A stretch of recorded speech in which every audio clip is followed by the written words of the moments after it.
Energi baru dan terbarukan mempunyai opsi utama untuk dikembangkan, terutama jika dikaitkan dengan isu lingkungan. Pemerintah Indonesia bersama dengan negara-negara lainnya melalui Forum COP21 Paris pada tahun 2015 berkomitmen untuk menekan laju produksi emisi karbon, salah satunya dengan meningkatkan penggunaan energi EBT yang lebih bersih dan ramah lingkungan, sebagaimana ditargetkan pada tujuan pembangunan berkelanjutan Indonesia 2030. Pengembangan panas bumi 1 MW rata-rata hanya membutuhkan lahan seluas 0,6 hingga 1 hektar atau hanya seluas lapangan sepak bola saja. Jika dianalogikan, pengembangan panas bumi seperti proses pembuatan pakaian. Area pengembangan digambarkan sebagai selembar kain utuh.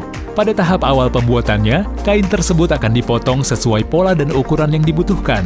Proses ini akan terlihat berantakan, bahkan ada bagian kain yang tidak dapat dimanfaatkan. Secara perlahan, kain tersebut akan dijahit hingga terbentuk sebuah pakaian yang rapi dan akan bermanfaat dari sekedar fungsi selembar kain. Penggunaan air pada tahap eksplorasi diperlukan untuk membantu proses pengeboran. Air tersebut pada umumnya diambil dari sebagian aliran sungai dan telah memperhitungkan debit air sungai sehingga tidak berpengaruh secara signifikan terhadap pemanfaatan air untuk kebutuhan masyarakat dan pertanian. Penggunaan air sungai juga hanya bersifat sementara, artinya ketika kegiatan pengeboran selesai, maka pengambilan air sungai tersebut sudah tidak diperlukan lagi. Kegiatan pengeboran eksplorasi sendiri hanya memerlukan waktu sekitar 30-60 hari per sumurnya. Permukaan tanah memiliki banyak lapisan, sehingga sumber air panas yang digunakan untuk produksi uap panas bumi sebagai pembangkit listrik tidak ada hubungan dan tidak akan mengganggu air tanah atau sumur-sumur dangkal yang digunakan oleh masyarakat, sungai, danau, maupun waduk, karena diambil pada kedalaman minimal 1.500 meter sehingga tidak menyebabkan terjadinya kekeringan air. Proses pemanfaatan panas bumi untuk pembangkit listrik merupakan suatu siklus tertutup, yang artinya uap air yang diproduksikan akan dimasukkan kembali ke dalam perut bumi melalui sumur injeksi.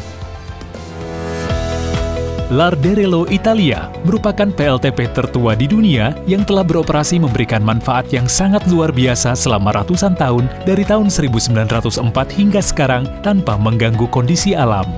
Di Indonesia sendiri, PLTP Kamojang telah beroperasi sejak tahun 1983 di dalam kawasan hutan konservasi dengan tetap menjaga keberlangsungan keanekaragaman hayati tanpa mengganggu ekosistem di dalamnya.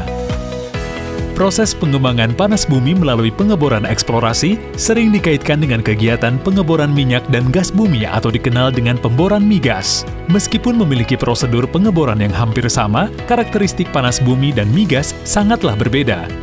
Eksplorasi panas bumi cenderung memiliki tekanan yang cukup rendah karena tersusun oleh batuan vulkanik yang lebih keras sehingga tidak menimbulkan semburan.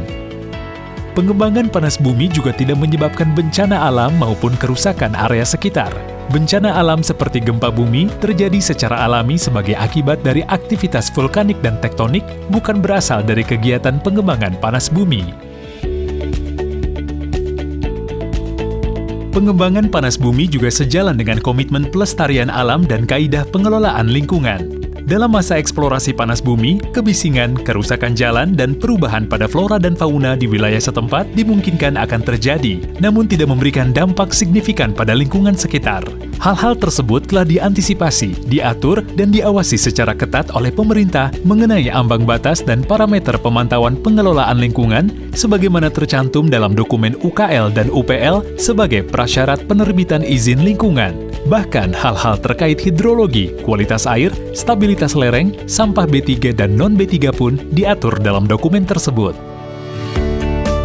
Pengembangan infrastruktur panas bumi di kawasan geopark juga dapat dilakukan dengan memperhatikan lokasi situs geopark dan tetap menjaga kelestarian kawasan setempat, sehingga pengembangan panas bumi tetap selaras dengan pelestarian keanekaragaman warisan geologi, hayati, dan budaya lokal yang dilakukan melalui 3 pilar, yaitu upaya konservasi, edukasi, dan pembangunan perekonomian bagi masyarakat secara berkelanjutan.